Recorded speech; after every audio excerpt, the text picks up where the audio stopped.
কোরবানি আল্লাহর হুকুম। কোরবানি কি জিনিস আমরা জানি না, আমাদের সমাজ জানে না, যার কারণে কোরবানি কোরবানি রয় নাই।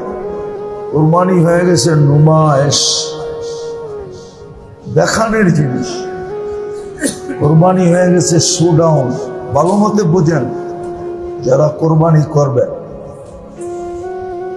এক নাম করেন আর পুরা গরু করেন, ভালো মতে বোঝেন কোরবানি জিনিসটা কি।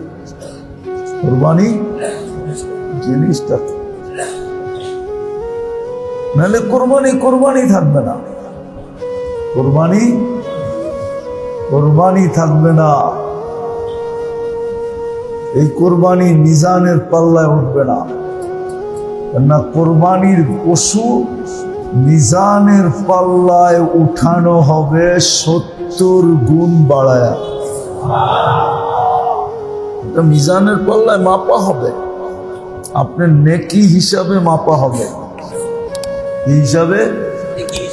হ্যাঁ, 70 গুণ বাড়ায়। কত? 200 কেজি হইলে ওইটারে কত কেজি হবে?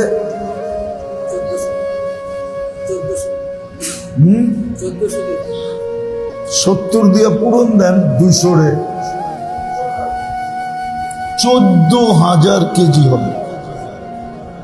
কত? 14,000 কেজি ওজন হবে মিজানের পাল্লা।